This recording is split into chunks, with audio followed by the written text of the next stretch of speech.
अस्सलाम वालेकुम dear students. Advance database management system का आज हमारा लेक्चर फोर्थ है। इसमें हम डेटाबेस मैनेजमेंट की कुछ चीज़ें ऐसी पढ़ेंगे जो कुछ रिवाइज हो रही हैं हमारी। ये लेक्चर जो अभी आप पढ़ रहे हैं और इससे प्रीवियस लेक्चर, इसमें कुछ चीज़ें रिपीट हुई हैं। ये इस तरह से भी एक अच्छी चीज़ है कि आपका 28 तारीख को प्रैक्टिकल है, तो उस हवाले से जब आप इन चीज़ों की प्रैक्टिस करेंगे और इन 2-3 लेक्चर्स की, तो आप अपनी लैब का जो कोर्स है, लैब की जो प्रैक्टिकल है, उसकी भी प्रैक्टिस कर रहे होंगे। वो आपके लिए एक बहुत बेनिफिशियल होगा जब आप 28 को आएंगे और एग्जामिनर आपसे वही कोडिंग वगैरह जो आप एसक्यूएल की वर्क बेंच पे करके देंगे, वही एक तरह से रिवाइज हो रही है। तो आज हम देखेंगे जॉइंस के बारे में, सब क्यूरीज और व्यूज़। हमारा जो ऑब्जेक्टिव है उसमें हम देखेंगे कि जॉइंस क्या होते हैं। वो लेक्चर है उसको हम जल्दी से रिव्यू करेंगे, ज़्यादा इस पर टाइम नहीं लगाएंगे क्योंकि ये चीज़ हम डेटाबेस मैनेजमेंट सिस्टम में ऑलरेडी पढ़ चुके हैं। और हमारा फोकस जो है कि हम जो इंट्रोडक्टरी चीज़ें हैं उनको डेटाबेस में जो डीबीएमएस में जो पढ़ चुके हैं उनसे आगे जाएं और मज़ीद एडवांस लेवल की चीज़ें करें। इसलिए हम यहाँ, मैं आपको लेक्चर तो कंप्लीट मटेरियली शेयर करूँगा, लेकिन हम इनको गो थ्रू ज़रा जल्दी करेंगे। व्यू एक नई चीज़ है, उस पर थोड़ा सा टाइम आज लगाएंगे। टाइप्स की जो जॉइंस की है, जॉइन का मकसद ये होता है कि डेटा जो है वो मुख्तलिफ टेबल्स के दरमियान जो डेटा है उसको कंबाइन किया जा सके। ठीक है, आगे इसकी प्रैक्टिकल एग्जांपल्स भी आएंगी कि जॉइन का फ़ायदा क्या होता है। यहाँ पे टाइप है inner join, left, right, full outer join. ठीक है, ये जो एक हमारा डेटाबेस का लेक्चर था,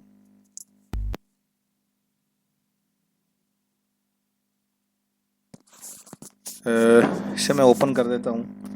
तो ये जॉइन का ही लेक्चर है। अब इस जॉइन के लेक्चर में ये बताया जा रहा है कि अगर हम जॉइन लगाते तो मल्टीपल टेबल से हमें डेटा मिल रहा है, अवॉइड रिडंडेंसी नहीं होती क्योंकि दोनों टेबल अलग अलग सेपरेट डेटा नॉर्मलाइज्ड हुआ, तो जॉइन लगा के हम दोनों टेबल से डेटा रिट्रीव कर लेते हैं। इसमें इनर जॉइन है। इनर जॉइन जो है वो रिटर्न करता है हमें रिकॉर्ड्स जो दोनों टेबल्स में मैच कर रहे हैं। जैसे एग्जांपल टेबल है यहाँ पे स्टूडेंट और मार्क्स की, तो दोनों में दरमियान एक कॉमन कॉलम जो है वो स्टूडेंट आईडी है और इसके अलावा नेम और मार्क्स है। तो अब ये अगर हम इनर जॉइन लगाएंगे तो हमें ये उन स्टूडेंट्स का रिकॉर्ड मैच होगा जो दोनों टेबल्स में स्टूडेंट पाए जाते हैं। ठीक है, ये क्योरी है इसकी। जब आप stack select student dot name और मार्क्स डॉट मार्क्स रखेंगे कि ये दोनों कॉलम हमें डिस्प्ले हो स्टूडेंट से, और इनर जॉइन हमने मार्क्स पे लगा दिया, दोनों कॉमन रखे, तो अब इसमें हमें ये स्टूडेंट डिस्प्ले होंगे जो कि दोनों जिनके मार्क्स जो है वो दोनों टेबल्स में मौजूद है। कुछ स्टूडेंट है जिनका नाम स्टूडेंट टेबल में है लेकिन मार्क्स नहीं है, तो अब हमें वही स्टूडेंट शो होंगे जो स्टूडेंट टेबल में भी एग्जिस्ट करते हैं और मार्क्स वाले टेबल में भी एग्जिस्ट करते हैं। लेफ़्ट आउटर जॉइन है, इसमें हमें लेफ़्ट वाले टेबल के एक्स्ट्रा कॉल रोज़ भी डिस्प्ले होती हैं मैचिंग रोज़ के अलावा। राइट आउटर जॉइन है, आउटर जॉइन में हमें मैचिंग रोज़ के अलावा जो राइट वाला टेबल है उसकी रोज़ डिस्प्ले होती हैं। और फुल जॉइन जो है इसमें हमें लेफ़्ट और राइट दोनों रिटर्न हो रही होती हैं, यानी मैचिंग के अलावा लेफ़्ट और राइट भी रिटर्न हो रही होती हैं। सो इसकी एग्जांपल यहाँ पे ये दी हुई है। आप कोड एक दफ़ा चला के देख लीजिएगा कि आपको रिजल्ट किस तरह मिलते हैं। ठीक है, क्रॉस जॉइन जो है, क्रॉस जॉइन ये कार्टेशियन प्रोडक्ट है दोनों टेबल की। कार्टेशियन प्रोडक्ट जो है उसका ये होता है कि दो सेट है उनका कार्टेशियन प्रोडक्ट दें। तो अगर एक टेबल है उसके अंदर 3 रोज़ हैं और दूसरे टेबल में 2 रोज़ हैं, तो आपका कार्टेशियन प्रोडक्ट 3x2 मतलब आपको जो रिजल्ट रिटर्न होगा वो 6 रोज़ रिटर्न होगी। ये आप यहाँ पे ये कोड लगा के माय वर्क बेंच में आप चेक कर सकते हैं कि कार्टेशियन प्रोडक्ट क्या शो हो रहा होता है। सेल्फ जॉइन है, अपने आप से ज्वाइन करना पड़ता है, और ये इसकी सबसे अच्छी एग्जांपल है। एम्प्लॉई के आम किसी इदारे के अंदर एक एम्प्लॉयज़ होते हैं और मैनेजर उनमें होता है। मैनेजर एम्प्लॉय भी होता है और मैनेजर भी होता है, तो उस टेबल का अपने आप से ही रिलेशनशिप बन रहा होता है, सेल्फ ज्वाइन बन रहा होता है। तो इस केस में हम एक टेबल को अपने आप से ही ज्वाइन करा देंगे। अब ये जो ये आपकी वाली स्क्यूएल जॉइन प्रैक्टिस है, ये बेसिकली जब आप कर रहे होंगे तो आप अपने 28 तारीख को जो DBMS का प्रैक्टिकल है आप उसकी तैयारी कर रहे होंगे, और हमारा लेक्चर भी यहाँ कवर हो जाएगा और वहाँ आपकी लैब की प्रैक्टिस भी हो जाएगी। तो ये आप जो आपको व्हाट्सएप के ग्रुप है उसमें ये सारी चीज़ें शेयर कर दी गई हैं, वहाँ से आप देखते जाइएगा और प्रैक्टिस करते जाइए। मिसाल के तौर पर अगर आपके पास ये टेबल नहीं बने हुए स्टूडेंट और मार्क्स के, तो आप ChatGPT से कहें वो आपको सैम्पल टेबल जनरेट करके दे दे इन कॉलम्स के साथ। उसे आप बताएं कि मुझे स्टूडेंट टेबल क्रिएट कर दें जिसमें स्टूडेंट आईडी है, नेम है, मज़ीद कॉलम भी हो सकते, तो वो आपको सैम्पल डेटा 8-10 रोज़ का जनरेट कर देगा। वो आप डायरेक्टली इंसर्ट की कमांड भी उसे कहें कि मुझे बना दे, वो आपको सारा डेटा इंसर्ट करवा देगा। फिर आप ये जो क्यूरीज यहाँ दी हुई है अंदर ज्वाइन की, ये साथ साथ रन करके चेक करते जाएं। अब इसको क्लोज करते हैं, वापस अपने लेक्चर पे आते हैं। ज्वाइंस के अलावा हम देखेंगे सब सॉरी ये कॉम्प्लेक्स टॉपिक है, ये भी हमने DBMS में हमारी काफ़ी 1-2-3 लैब्स हुई थी और हमने डिटेल में इसको डिस्कस किया था कि सब क्यूरीज क्या होती हैं, और हमारी इस पर काफ़ी प्रैक्टिस हुई थी। इसमें भी जो लेक्चर है वो हमारे पास मौजूद है। ये यही लेक्चर हमने वहाँ भी देखा था कि सब क्यूरी क्या होती है। बेसिकली सब क्यूरी होती है क्यूरी इनसाइड अ क्यूरी। जिस तरह आप नेस्टेड लूप देखते हैं कि एक लूप के अंदर दूसरी लूप है, मैट्रिक्स डेटा होगा ना, अगर मैट्रिक्स एक हो और रोज़ और कॉलम का, तो उसको डिस्प्ले कराना हो तो हम मैट्रिक्स को डिस्प्ले कराने के लिए नेस्टेड लूप यूज़ करते हैं। ऐसे ही सब क्यूरी भी इस्तेमाल होती है। अब इसका सेंटेक्स तो यहाँ पे दिया हुआ है, हम एग्जांपल पे आते हैं। यहाँ एग्जांपल है जैसे find employees who earn more than the average salary. अब ये जो क्यूरी है इसके लिए हमें पहले एवरेज सैलरी फाइंड करनी होगी, जिसके लिए हमें सब क्यूरी लगानी पड़ेगी, और फिर एम्प्लॉयज़ की हर एक एम्प्लॉय की सैलरी को इस एवरेज सैलरी से कंपेयर करना पड़ेगा। तो इसके लिए फिर सब क्यूरी का कॉन्सेप्ट ही चलता है। इसमें आपने सबसे पहले जो कॉलम है डिस्प्ले कराएं, स्टैटिक भी लगा दें या अपनी मर्जी की कोई कॉलम रख लें। फ्रॉम एम्प्लॉयज़ वेयर सैलरी, तो अब ये हर एम्प्लॉय की सैलरी कंपेयर होगी किसके साथ, एवरेज सैलरी के साथ। तो एवरेज सैलरी हमने यहाँ पे कंप्यूट कर दी है, एग्रीगेट फंक्शन लगाया, एवरेज, मिनिमम, मैक्सिमम, ठीक है। तो यहाँ पे हमारे पास सैम्पल एम्प्लॉयज़ का टेबल मौजूद भी है। ये डेटा आप ChatGPT से कहें तो इंसर्ट इनटू की कमांड लगा के देगा, आपको पूरा सारा कोड एक दफ़ा ही लिख देगा। अगर आप चाहें तो खुद से भी लिख सकते हैं फोर्टिस। फिर ये कि आप 2-4 रोज़ खुद इंसर्ट कर लें ताकि आपकी प्रैक्टिकल की भी प्रैक्टिस हो जाए, एक दफ़ा रिवाइज हो जाए। सिंगल रो सब क्यूरी, जैसे ये क्यूरी है जिसमें कहा जा रहा है कि जी हमें स्टूडेंट के नेम बताओ, उन स्टूडेंट्स के जिनके मार्क्स जो हैं वो इस पूरे स्टूडेंट के टेबल में जो मैक्सिमम मार्क्स हैं उनके बराबर है।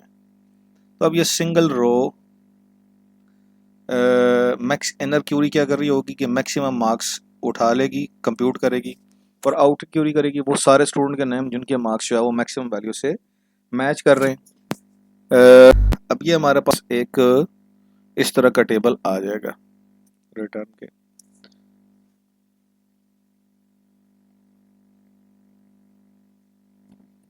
तो ये बेसिकली लिखा यहाँ पे सिंगल रो सब क्यूरी है, लेकिन ये रिटर्न हमें मल्टीपल रोज ही कर रही है, तो ये सिंगल रो क्यूरी उस तरह बनती नहीं है। होना तो ये चाहिए था कि ये हमें सिंगल रो रिटर्न करती, लेकिन इसके लिए आप देख लीजिएगा कि सिंगल रो कौन सी आपको इसकी एग्जांपल मिल जाएगी। मल्टी रो सब क्यूरी है, ऊपर भी डिस्कस हो चुकी है, यहाँ भी देख लेते हैं कि ये बात हो रही है कि सिंगल रो सब क्यूरी जो है उसमें रिटर्न वन वैल्यू एक रो रिटर्न होती है, और आमतौर पर सिंगल रो में हमारे पास ये ऑपरेशन अप्लाई होते हैं, लेकिन यहाँ हमारे पास काफ़ी सारी रिटर्न हो रही है। मल्टीपल रो सब क्यूरी जो है इसमें हमारे पास ये फंक्शन यूज़ होते हैं। तो बेसिकली अगर आप सादे अल्फाज में अपने जहन में कोई डायग्राम बनाना चाहें तो आप कहें जी ऐसे क्यूरी जिसमें आप इन का फंक्शन या एनी का फंक्शन या आर का फंक्शन कर रहे हैं, तो वो मल्टी रो सब क्यूरीज है। उसमें कंपैरिजन में मल्टीपल रो से कंपैरिजन हो रहा होता है। जैसे यहाँ पे हमें स्टूडेंट के नेम चाहिए जिनकी डिपार्टमेंट आईडी इन में मौजूद है, तो यहाँ कंपैरिजन मल्टीपल है कि डिपार्टमेंट आईडी डिपार्टमेंट जिनकी लोकेशन लाहौर है। अब तो यहाँ पे अलग से क्यूरी चल रही है, मल्टी रो सब क्यूरी, और यहाँ पे अलग से। इधर तो सिर्फ कंपैरिजन एक रोज के साथ है ना, कि आपने मैक्सिमम मार्क उठाने हैं सिंगल रो, तो प्रेजेंट सिंगल रो के साथ। यहाँ पे कंपैरिजन जो है इसके अंदर भी हमारे पास काफ़ी लंबा चौड़ा कंपैरिजन है, तो इसलिए से हम मल्टी रो सब क्यूरी कह रहे हैं। तो ये एक क्लैरिटी है कि रिजल्ट देख के आपने ये परेशान नहीं होना कि अगर रिजल्ट सिंगल आ रहा है तो आप कहेंगे ये सिंगल नहीं है, ये सिंगल रो नहीं है।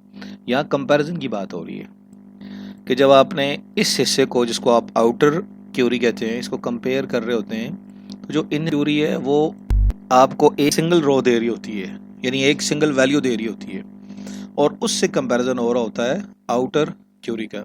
जबकि मल्टी रो सब क्यूरी में क्या हो रहा होता है कि जो आउटर क्यूरी है उसका कंपैरिजन इनर क्यूरी के साथ जो जब चल रहा होता है, तो यहाँ भी हमारे पास इनर क्यूरी में भी मल्टीपल रोज होती हैं जिनके साथ कंपैरिजन हो रहा होता है, सिंपल मल्टी रो सब क्यूरी कहते हैं। जो डिपार्टमेंट आईडी ऐसे बहुत सारे होंगे, एक से ज़्यादा होंगे जिनकी लोकेशन लाहौर है, तो अब स्टूडेंट का जो आईडी है ये कंपेयर होगी उन सब के साथ, और रिजल्ट हमें मल्टीपल मिलेंगे। तो अब ये होपफुली आपको क्लियर होगा। फिर इसके अंदर मल्टी कॉलम है और पेयर वाइज कंपैरिजन है। डिटेल्ड लेकिन हमने पहले से देखा हुआ है और इस पर काफ़ी हमने टाइम लगाया, वही आप एक दफ़ा फिर रिवाइज कर लीजिएगा। ये लेक्चर आपको आपके व्हाट्सएप ग्रुप में शेयर कर दिया गया है, और इसकी आपने रिवाइज करते हुए साथ वर्क बेंच के ऊपर प्रैक्टिस भी करनी है, ताकि आपकी लैब की भी एक्सरसाइज हो। क्योंकि प्रैक्टिकल एग्जामिनर आपसे जो आगे क्वेश्चन पूछेंगे वो शुरू में टेबल और क्रिएट टेबल या इंसर्ट इनटू की कमांड या डिलीट की कमांड ये भी पूछा जाएगा, लेकिन ज़्यादा फोकस उनका होगा कि टेबल्स के दरमियान रिलेशनशिप जिसके लिए जॉइन लगते हैं और सब क्यूरीज लगती हैं, ज़्यादा फोकस इस पे होगा। तो इसलिए आपको इन इन इन चीज़ों पे ज़्यादा काम आना चाहिए। ठीक है, अब आते हैं हम व्यूज़ पे। ये व्यूज़ क्या होते हैं? व्यू जो है ये एक वर्चुअल टेबल है। एसक्यूएल आप क्यूरी लगाएंगे, उससे आपको एक रिजल्ट मिलेगा। वो रिजल्ट एक्चुअल में टेबल नहीं है, लेकिन वो सेव किया जा सकता है लेटर यूज़ के लिए। ठीक है, तो डेटाबेस आमतौर पर क्या करता है, डेटा को इसके अंदर सेव नहीं करता, क्यूरी को सेव कर लेता है। लेकिन अगर आप चाहें तो वो एज ए टेबल तो डेटाबेस में स्टोर नहीं होगी, लेकिन एक फाइल के तौर पर अलग से सेव हो जाएगी एसक्यूएल, जो बाद में प्रिंट के तौर प्रिंट हो सकती है। ठीक है, लेकिन वो नज़र टेबल की तरह ही आती है। इसको हम क्यों यूज़ हैं, हमें इसकी एग्जांपल अगर हम देखें तो वहाँ से क्लियर हो जाएगा, और फिर हम वापस इस पे आ जाएंगे कि अगर आप आपके पास एक है एग्जांपल में हाई सैलरी एम्प्लॉयज़, तो अगर आप व्यू लगाते हैं, ये कम विदाउट व्यू के बगैर ये क्यूरी है कि आपने सेलेक्ट किया है, कमांड यूज़ की है, employee ID, name, job, salary, ये 4 कॉलम डिस्प्ले करवाना चाहते हैं एम्प्लॉय के टेबल से जिनकी सैलरी 10,000 से ज़्यादा है। अब ये क्यूरी आपने बार बार यूज़ करनी है, और select name from employees where salary 1000 ये भी बार बार आप यूज़ करना चाह रहे हैं। तो अब इसका ये हल है कि आप व्यू के साथ यूज़ कर लें, और इसके अंदर आप क्या करेंगे, create view high sal employees, ये एक आपने ऊपर एक लाइन लिखनी होती है, क्रिएट व्यू। जिस तरह आप सिलेक्ट की कमांड लिखते हैं, इस तरह आप आपने क्रिएट व्यू कमांड लिखनी है। ये नाम दे रहे हैं आप इसको, इस व्यू को आप अपना कोई नाम दे रहे हैं, जैसे हाई सैलरी एम्प्लॉयज़ एज।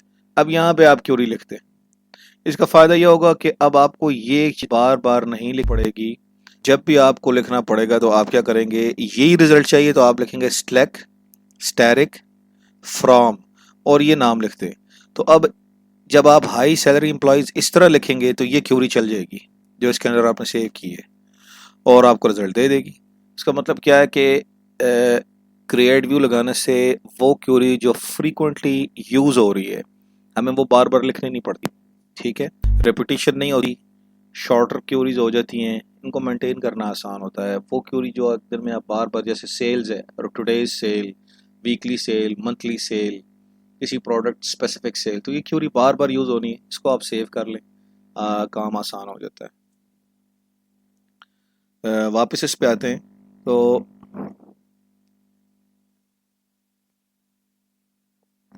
एक चीज़ इसके अंदर और भी है कि रिस्ट्रिक्ट कर देती है एक्सेस को, क्योंकि जो कॉलम आपने बार बार यूज़ करने हैं व्यू के अंदर सिर्फ वही आएंगे, बाकी गैर ज़रूरी कॉलम आपको लिखने नहीं पड़ेंगे।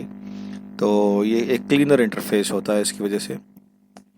ये व्यू हो सकता है आपसे प्रैक्टिकल में पूछ लिया जाए, लेकिन चूंकि आपके अभी टॉपिक में उस तरह कोड नहीं है इसका, तो आप को कोड लिखने की ज़रूरत नहीं होगी, लेकिन आपको व्यू का मतलब पता होना चाहिए, इसका मीनिंग क्या है।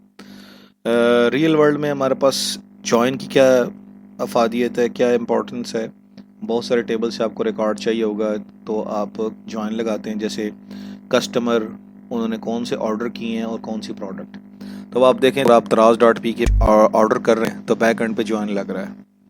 कस्टमर का एक डेटा है, कस्टमर का डेटा और ऑर्डर वाले टेबल से ऑर्डर आता है कि कितने थाउजेंड का ऑर्डर है, ठीक है, एड्रेस वगैरह, कस्टमर का एड्रेस, ऑर्डर किस चीज़ का है, और उसमें ऑर्डर कितने पैसों का है और प्रोडक्ट कौन कौन सी है।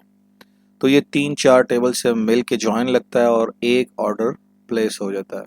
ये alibaba.com पे या दराज डॉट की पे पी के पे या और इस तरह और भी अमेज़ॉन पे ये जॉइन लग रहे होते हैं। तो हमारे जो रिलेशनल डेटाबेसेस हैं, जॉइन के बगैर जो हमारे ये डेटाबेसेस काम कर रहे हैं, फिर काम करना बंद कर देंगे, स्पेशली कॉमर्स से रिलेटेड वेब डेटाबेसेस। फिर सब क्यूरीज हैं। सब क्यूरीज हमें नेस्टेड डिसीजन मेकिंग में हेल्प करती हैं, और ये एडवांस लेवल की फ़िल्टरिंग है, यानी हम वो फ़िल्टरिंग कर रहे हैं जो नॉर्मल क्यूरी नहीं कर रही। तो जब हम सब क्यूरीज लगाते हैं तो हम एडवांस लेवल पे जा रहे हैं, नेस्टेड डिसीजन मेकिंग कर रहे हैं, और ज़्यादा बेहतर लेवल पे फ़िल्टरिंग कर रहे हैं, जिससे हमें एनालिसिस में हेल्प मिलती है। और जो एनालिसिस होता है उसकी बेस पे फिर रिपोर्टिंग होती है। स्पेशली जो बिजनेस एनालिटिक्स है, उसमें हमें ये चाहिए होगा कि कौन सी प्रोडक्ट किसी दूसरी प्रोडक्ट के मुकाबले में ज़्यादा सेल हुई हैं, कौन से स्पेसिफिक एरिया के कस्टमर ने कौन सी स्पेसिफिक प्रोडक्ट्स खरीदी हैं। तो अब इस तरह की जो क्यूरीज हैं वो सब क्यूरीज में आती हैं, और जो रिजल्ट मिलते हैं वो बिजनेस के लिए बड़े इंपॉर्टेंट होते हैं। फिर व्यूज़ हैं, और व्यूज़ जो वर्चुअल टेबल्स हैं, इससे हमें क्या फ़ायदा हो रहा था कि कम्प्लेक्स क्यूरीज को हम एक दफ़ा लिखते हैं और हम उसको व्यू की फॉर्म में सेव कर लेते हैं। वो हमें कॉम्प्लेक्स क्यूरी बार बार नहीं लिखनी पड़ती, क्योंकि एक क्यूरी अगर बार बार यूज़ हो रही है, वो कॉम्प्लेक्स है, तो उसको व्यू की फॉर्म में सेव कर लिया जाता है। ठीक है। तो ये देख, इसकी रियल वर्ल्ड एग्जांपल है, ई कॉमर्स वेबसाइट हैं जहाँ पे ये जॉइंस इस्तेमाल हो रहे होते हैं। फाइनेंस के अंदर बताया आपको ये सिस्टम यूज़ होता है सब क्यूरीज का, मार्केट्स में, सुपर स्टोर्स में, बिजनेस इंटेलिजेंस के लिए। और एजुकेशन सिस्टम है, वहाँ पे भी जॉइंस इस्तेमाल हो रहे होते हैं। जिस तरह स्टूडेंट हैं, कौन से कोर्सेज पढ़ रहे हैं और उनके ग्रेड्स क्या आए हैं, तो यहाँ पे जॉइन इन 3 टेबल से रिजल्ट लेके आ रहे हैं। तो इस लेक्चर में हमने देखा है जॉइंस, पहले से पढ़ा हुआ हमने, आपको एक जल्दी से ओवरव्यू मिला है। सब क्यूरीज भी हमने एक क्विक ओवरव्यू लिया है इसका। व्यू जो है वो भी हमने एक एग्जांपल उसकी देखी है और इनकी इंपॉर्टेंस देखी है। तो एक रीडिंग एग्जांपल है आपके लिए, लैब टास्क 2 है आपका।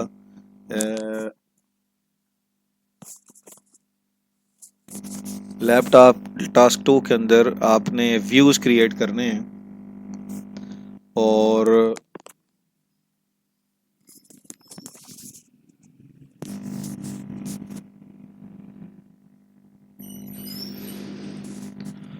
तो ये जो लैब टास्क 2 है,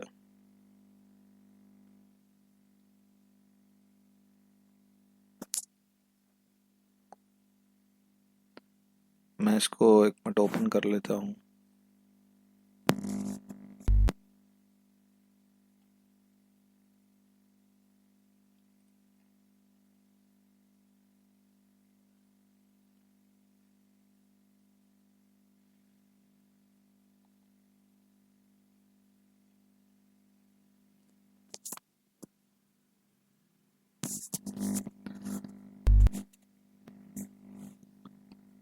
लैब टास्क 2 ये हमने सेव किया है BSc 4 semester advanced US lecture में।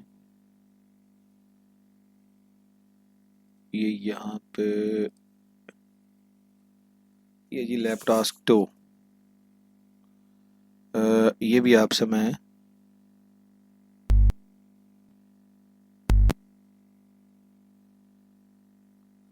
शेयर कर देता हूँ व्हाट्सएप की ग्रुप में।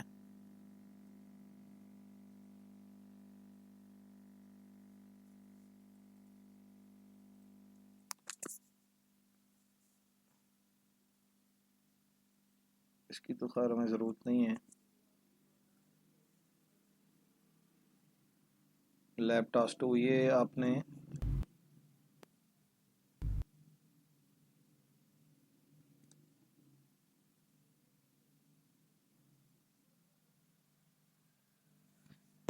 ये जो लैब टास्क 2 है ये आपने इसको अच्छी तरह ओपन करके देखें और इसकी आपने लैब में प्रैक्टिस करनी है। मैं एक दफ़ा इसे ओपन कर लेता हूँ अपने पास भी। लैब टास्क 2 बेसिकली व्यूज़ के ऊपर है। आपने व्यूज़ क्रिएट करने हैं। आपको यहाँ पे सिनेरियोज दिए हुए हैं। इसमें आपको टेबल दिए हुए हैं स्टूडेंट का, कोर्स का, एनरोलमेंट का, और आपने एक सिंपल और थोड़े एडवांस लेवल के यानी इंटरमीडिएट लेवल है कम्प्लेक्सिटी का, वो आपने क्रिएट करने हैं। अगर ये आप सारे नहीं करते तो एटलीस्ट आप हर सेक्शन से एक एक दो दो ज़रूर प्रैक्टिस करें। यहाँ तकरीबन 8 टास्क दिए हुए हैं, तो आपको कम से कम 4 ज़रूर करने चाहिए। अच्छी प्रैक्टिस के लिए सारे कर लें, लेकिन एटलीस्ट आपको 4 ज़रूर करने चाहिए ताकि आपको व्यूज़ की प्रैक्टिस हो जाए कि व्यूज़ कैसे यूज़ करने हैं, उनका इस्तेमाल क्या है। क्योंकि आपका जो आगे लैब का कोर्स है वो लैब का प्रैक्टिकल इसी तरह एडवांस लेवल में तो वो भी होगा, क्योंकि उसका भी क्रेडिट आवर है, तो इसका प्रैक्टिकल भी आएगा, इसलिए आपको उसकी साथ साथ प्रिपरेशन भी करनी है। फिर हमने यहाँ पे एक रीडिंग असाइनमेंट आपकी 1 है। इस पे हमने ये चीज़ चूँकि पहले पढ़ चुके हैं तो दोबारा इस पे हम टाइम नहीं लगा रहे। नॉर्मलाइजेशन और ER diagram. Normalization ER diagram के लिए लेक्चर 12 से 16 है DBMS के, वो मैंने ऑलरेडी शेयर कर दी हैं, आप देख लीजिएगा। नॉर्मलाइजेशन चूँकि आपने पढ़ी थी वो एकमन सीरीज़ की बुक से, तो उसमें मैं आपको यहाँ इस लेक्चर 4 में शेयर कर दिए। नॉर्मलाइजेशन कॉन्सेप्ट हम पढ़ चुके हैं, first normal form, second normal form, third normal form और बॉयस कॉड नॉर्मल फॉर्म। लेकिन जस्ट मैंने आपको यहाँ पे ये शेयर कर दिए, मटेरियल कंटेंट यहाँ पे शेयर कर दिए। तो ये अब चीज़ें चूँकि पहले से हमने पढ़ी हुई हैं तो हम इस पर मज़ीद टाइम नहीं लगाएंगे। हम वो कंटेंट पे टाइम ज़रूर लगाएंगे जो कि हमारे लिए अब इस कोर्स में नया है। जो हम ऑलरेडी पढ़ चुके हैं उसको हम जल्दी से कोई भी करेंगे। ये हम चुके हैं तो हमने कोई और टाइम नहीं लगाना। तो आप इस चाहें तो इन टॉपिक से रिलेटेड मज़ीद एग्ज़ाम्पल भी AI बेस्ड एग्ज़ाम्पल आपको मिल जाएंगी। आप ChatGPT से या डीप सीक से ये भी कह सकते हैं कि हमें मुझे इसको क्लियर करने के लिए मज़ीद एग्ज़ाम्पल्स दिखाएं, वो आपको और एग्ज़ाम्पल्स भी वो दिखा देगा। फर्स्ट नॉर्मल फॉर्म तो बहुत इजी है, एक सिंगल सेल में एक वैल्यू होनी चाहिए। सेकंड नॉर्मल फॉर्म ये कहती है कि पार्शियल डिपेंडेंसी नहीं होनी चाहिए। थर्ड नॉर्मल फॉर्म कहती है ट्रांजिटिव डिपेंडेंसी, मतलब ऑन की नॉन की पे डिपेंड ना करे। और बाई स्क्वाड जो है वो एक रिस्ट्रिक्टेड थर्ड नॉर्मल फॉर्म में है कि जो जो भी डिटर्मिनेंट है, यानी कोई कॉलम किसी दूसरे पे डिपेंड कर रहा है, जो कॉलम भी किसी दूसरे पे डिपेंड कर जिस पे डिपेंड कर रहा है वो एक कैंडिडेट की होनी चाहिए, यानी उसको प्राइमरी की तौर पर सेलेक्ट किया जा सकता हो। ठीक है, यहाँ भी एग्जांपल दी हुई हैं और आप AI बेस्ड एग्जांपल भी देख सकते हैं। तो आज के लेक्चर के लिए इतना ही। इंशाल्लाह आप इसको अब मैं मज़ीद अभी लेक्चर्स आपको नहीं दूंगा क्योंकि आपके लिए अब काफ़ी कंटेंट जमा हो गया है। आपने नॉर्मलाइजेशन का लेक्चर भी देखना है, ईयर डायग्राम भी सारी रिवाइज करनी है। फिर आपके लिए लैब की एक्सरसाइज में जॉइंस आ गए हैं और सब क्यूरीज आ गई हैं। इसके अलावा आप कल ये लैब टास्क 2 भी आ गया है ई व्यूज़ के ऊपर। तो अब जो मज़ीद लेक्चर है वो इंशाल्लाह ईद के बाद आएंगे। अगर आप समझते हैं कि आपको मज़ीद लेक्चर की ज़रूरत है तो आप ग्रुप में बता सकते हैं, मैं लेक्चर 5 भी ईद से पहले शेयर कर सकता हूँ।